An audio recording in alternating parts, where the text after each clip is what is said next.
ಮಾರನೇ ದಿನ ಚಾರ್ಲಿ ಎದ್ದು ನೋಡಿದ್ರೆ ಮ್ಯಾಕ್ಸ್ ಫೈಟ್ಗೋಸ್ಕರ ಆಟಮ್ ನ ರೆಡಿ ಮಾಡ್ತಿರ್ತಾನೆ.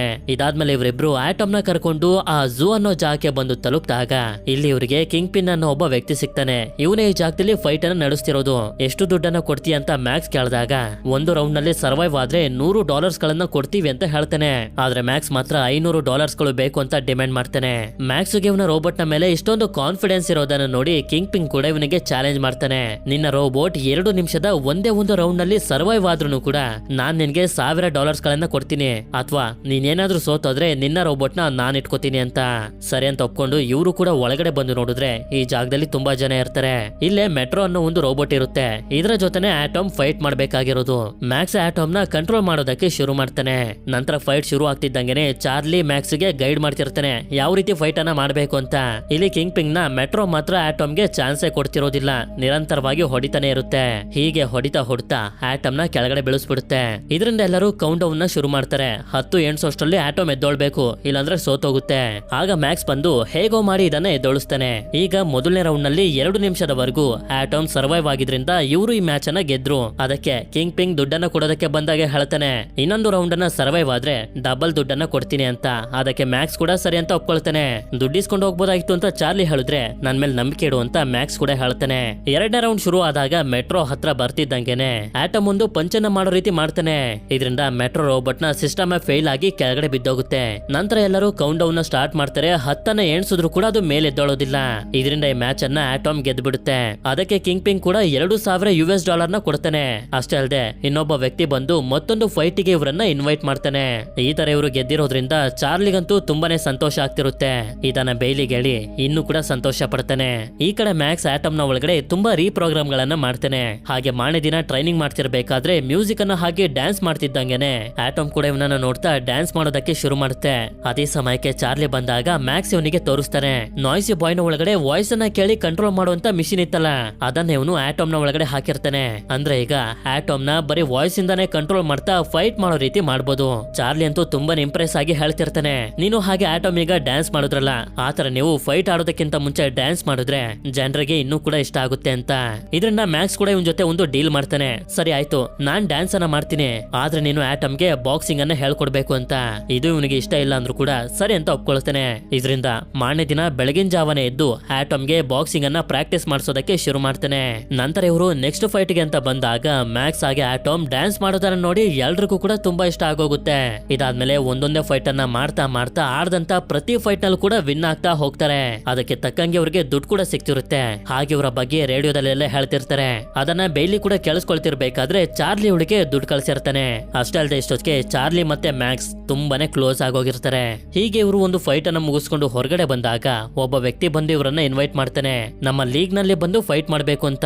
ನೋಡಿದ್ರೆ ಇದು ಸಣ್ಣ ಪುಟ್ಟ ಫೈಟ್ ಅಲ್ಲ, ದೊಡ್ಡ ದೊಡ್ಡ ರೋಬೋಟ್ ಗಳ ಚಾಂಪಿಯನ್ಶಿಪ್ ಫೈಟ್ ನಡೆಯುವಂತ ಒಂದು ದೊಡ್ಡ ಸ್ಟೇಡಿಯಂ ನಲ್ಲಿ ಇವರು ಫೈಟ್ ಮಾಡ್ಬೇಕು. ಸರಿ ಅಂತ ಒಪ್ಕೊಂಡು ಮಾರನೇ ದಿನನೇ ಸ್ಟೇಡಿಯಂಗೆ ಬಂದು ಫೈಟ್ ಗೆ ಅಂತ ರೆಡಿ ಆಗ್ತಿರ್ತಾರೆ. ಇಲ್ಲಿ ಹೇಳ್ಬೇಕು ಅಂತಂದ್ರೆ ಚಾರ್ಲಿ ತುಂಬಾನೇ ನರ್ವಸ್ ಆಗೋಗಿರ್ತಾನೆ. ಯಾಕೆಂತಂದ್ರೆ ಈ ತರ ಲೀಗ್ ನಲ್ಲಿ ಬಂದು ಆಡ್ಬೇಕು ಅನ್ನೋದು ಇವನ ಕನ್ಸು. ಅಷ್ಟೇ ಅಲ್ಲದೆ ಈ ಜಾಗದಲ್ಲಿ ಇವತ್ತೇನೆ ಜ್ಯೂಸ್ ನ ಫೈಟ್ ಕೂಡ ನಡೀತಿರುತ್ತೆ. ಅದೇ ಸಮಯಕ್ಕೆ ಒಬ್ಬ ವ್ಯಕ್ತಿ ಬಂದು ಜ್ಯೂಸ್ ನ ಓನರ್ ಆಗಿರುವಂತ ಫೆರ್ರಾ ನಿಮ್ಮನ್ನ ಕರೀತಿದ್ದಾರೆ ಅಂತ ಹೇಳ್ತಾನೆ. ಇವರು ಕೂಡ ಏನಿರ್ಬೋದು ಅಂತ ಹೋಗ್ತಾರೆ. ಆದ್ರೆ ಇಲ್ಲಿ ನಮ್ಗೆ ತೋರಿಸ್ತಾರೆ ಆಟಮ್ ಇದನ್ನ ಇದು ಕನ್ನಡಿಲಿ ನೋಡ್ಕೊತಿರುತ್ತೆ. ಈ ಕಡೆ ಫೆರ್ರಾ ಇವರಿಬ್ಬರನ್ನ ಕರ್ಸಿರೋದು ಏನಕ್ಕೆ ಅಂತ ಹೇಳ್ತಾ ಹೋಗ್ತಾಳೆ. ನಮ್ಮ ಜ್ಯೂಸ್ಗೆ ಫೈಟಿಂಗ್ ಪ್ರಾಕ್ಟೀಸ್ ಮಾಡೋದಕ್ಕೆ ಒಂದು ರೋಬೋಟ್ ಬೇಕು. ಹೇಗಿದ್ರು ನೀವು ಇವತ್ತು ಫೈಟ್ ನಲ್ಲಿ ವಿನ್ ಆಗೋದಕ್ಕಾಗೋದಿಲ್ಲ. ಯಾಕೆಂತಂದ್ರೆ ನಿಮ್ಮ ವಿರುದ್ಧ ಆಡ್ತಿರೋದು ಟ್ವಿನ್ ಸಿಟಿ ಅನ್ನೋ ಒಂದು ರೋಬೋಟ್. ಅದು ತುಂಬಾನೇ ಸ್ಟ್ರಾಂಗ್ ಆಗಿದೆ. ನಿಮ್ಮ ರೋಬೋಟ್ ನಾಶ ಆಗೋದಕ್ಕಿಂತ ಮುಂಚೆ ನಮ್ಗಾದ್ರೂ ಮಾರ್ಬಿಡಿ ಅಂತ. ಇದರಿಂದ ಮ್ಯಾಕ್ಸ್ ಗೆ ತುಂಬಾ ಕೋಪ ಬಂದು ನಾವದನ್ನ ಮಾರೋದಿಲ್ಲ ಅಂತ ಹೇಳಿ ಹೋಗ್ತಿರ್ಬೇಕಾದ್ರೆ ಚಾರ್ಲಿನೂ ಕೂಡ ಕೇಳ್ತಾನೆ, ಒಳ್ಳೆ ಡೀಲ್ ಅಲ್ವಾ, ಮಾರ್ಬಿಡ್ಬೋದಾಗಿತ್ತು ಅಂತ. ಆದ್ರೆ ಮ್ಯಾಕ್ಸ್ ಮಾತ್ರ ಅದಕ್ಕೆ ಒಪ್ಕೊಳ್ಳೋದಿಲ್ಲ. ಇಲ್ಲಿಂದ ಫೈಟ್ ಗೆ ರೆಡಿ ಆಗೋದಕ್ಕೆ ಅಂತ ಹೋಗ್ತಾನೆ.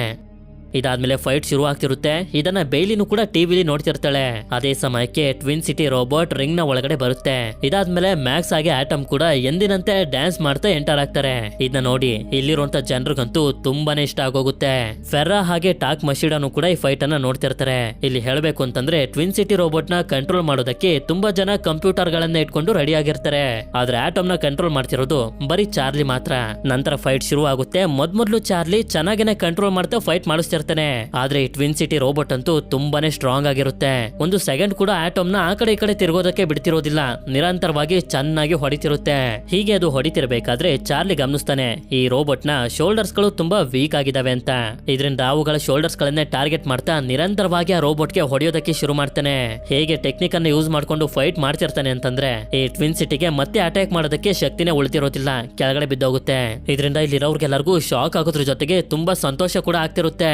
ಮೊದಲನೇ ಸಲನೇ ಇಂತ ದೊಡ್ಡ ಫೈಟ್ ನಲ್ಲಿ ಇವರು ಗೆದ್ಬಿಟ್ರಲ್ಲ ಅಂತ. ಆಗ ಮ್ಯಾಕ್ಸ್ ಸ್ಟೇಜ್ ಮೇಲೆ ಬಂದು ಎಲ್ಲರಿಗೂ ಅನೌನ್ಸ್ ಮಾಡೋದಕ್ಕೆ ಶುರು ಮಾಡ್ತಾನೆ.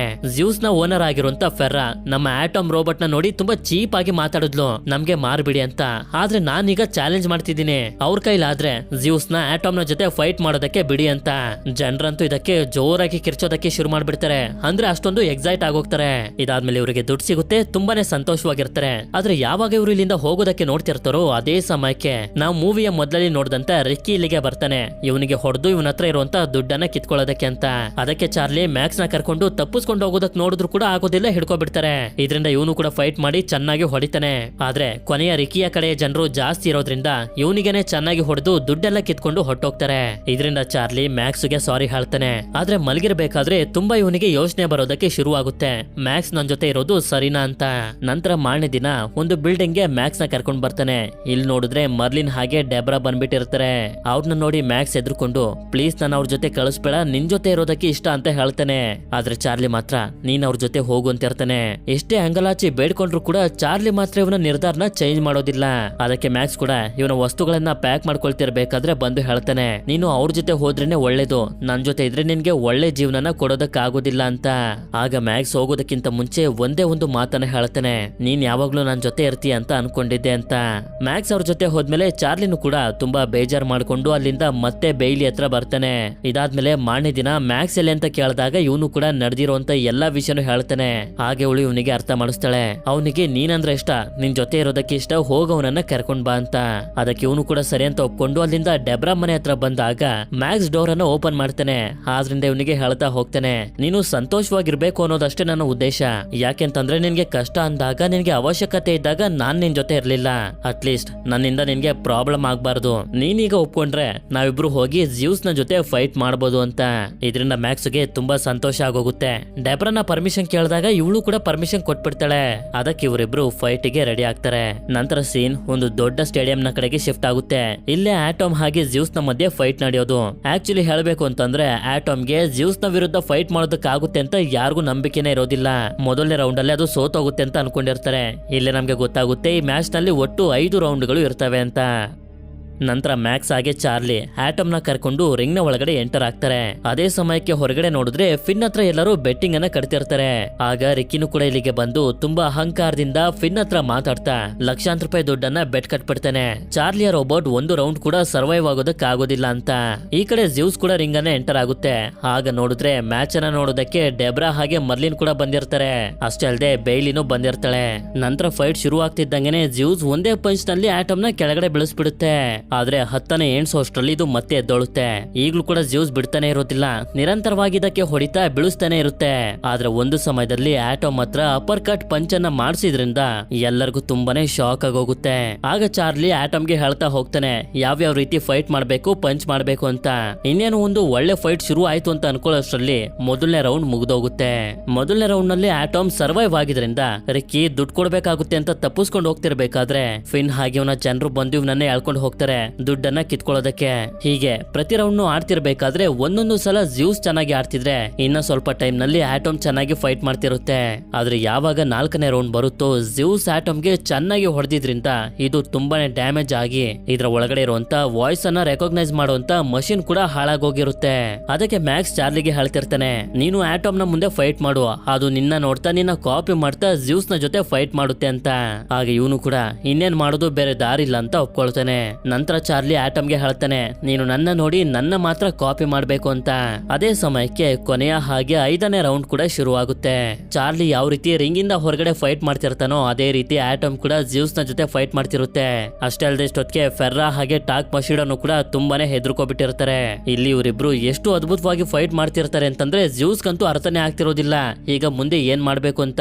ಹೀಗೆ ಫೈಟ್ ಮಾಡ್ತಾ ಮಾಡ್ತಾ ಜ್ಯೂಸ್ ನ ಬ್ಯಾಟರಿ ಡೌನ್ ಆಗ್ತಿದ್ದಂಗೆನೆ ಆಗ ಆಟಮ್ ಇನ್ನು ಕೂಡ ಭಯಂಕರವಾಗಿ ಅಟ್ಯಾಕ್ ಮಾಡೋದಕ್ಕೆ ಶುರು ಮಾಡುತ್ತೆ. ಆಗ ನಮ್ಗೆ ತೋರಿಸ್ತಾರೆ ಇಷ್ಟೊಂದು ವರ್ಷಗಳಾದ್ಮೇಲೆ ಚಾರ್ಲಿ ತುಂಬಾ ಖುಷಿಯಾಗಿ ಬಾಕ್ಸಿಂಗ್ ಮಾಡ್ತಿರೋದನ್ನ ನೋಡಿ ಬೈಲಿ ಹಾಗೆ ಮ್ಯಾಕ್ಸ್ ನ ಕಣ್ಣಲ್ಲಿ ನೀರಿರುತ್ತೆ. ಹೀಗೆ ಆಟಮ್ ಫೈಟ್ ಮಾಡ್ತಾ ಜ್ಯೂಸ್ ಮತ್ತೆ ಫೈಟ್ ಮಾಡದೇ ರೀತಿ ಕಟ್ಟಾಕೋದಕ್ಕೆ ಪ್ರಯತ್ನ ಪಡ್ತಿರ್ಬೇಕಾದ್ರೆ ಅದೇ ಸಮಯಕ್ಕೆ 5ನೇ ರೌಂಡ್ ಕೂಡ ಮುಗಿದೋಗುತ್ತೆ. ನಂತರ ರಿಸಲ್ಟ್ ಬರುತ್ತೆ. 5 ರೌಂಡ್ಗಳಲ್ಲೂ ಜ್ಯೂಸ್ ಜಾಸ್ತಿ ಫೈಟ್ ಮಾಡಿರೋದ್ರಿಂದ ಈ ಮ್ಯಾಚ್ ನಲ್ಲಿ ಜ್ಯೂಸ್ ವಿನ್ ಆಗಿದ್ದಾರೆ ಅಂತ ಅನೌನ್ಸ್ ಮಾಡ್ತಾರೆ. ಆದ್ರೆ ಇದರಿಂದ ಚಾರ್ಲಿ ಹಾಗೆ ಮ್ಯಾಕ್ಸ್ ಗೆ ಸ್ವಲ್ಪನೂ ಬೇಜಾರಾಗೋದಿಲ್ಲ. ಯಾಕೆಂತಂದ್ರೆ ಇಲ್ಲಿರುವಂತ ಪ್ರತಿಯೊಬ್ರು ಕೂಡ ಹೇಳ್ತಿರ್ತಾರೆ ಈ ಮ್ಯಾಚ್ ನ ನಿಜವಾದ ವಿನ್ನರ್ ಆಟಮ್ ಅಂತ. ಆಗ ಮ್ಯಾಕ್ಸ್ ಕೂಡ ಇದನ್ನೇ ನಾನು ಕೇಳೋದಕ್ಕೆ ಇಷ್ಟಪಡ್ತಿದ್ದೆ ಅಂತ ಹೇಳ್ತಾನೆ. ಅಷ್ಟಲ್ದೆ ಚಾರ್ಲಿ ಹಾಗೆ ಮ್ಯಾಕ್ಸ್ ಕೂಡ ಒಂದಾಗಿ ಜೊತೆಲಿರ್ಬೇಕು ಅಂತ ಡಿಸೈಡ್ ಮಾಡ್ತಾರೆ. ಇದರಿಂದ ಎಲ್ಲರಿಗೂ ಕೂಡ ತುಂಬಾನೇ ಸಂತೋಷ ಆಗುತ್ತೆ. ಇಲ್ಲಿಗೆ ಈ ಮೂವಿನೂ ಕೂಡ ಎಂಡ್ ಆಗುತ್ತೆ.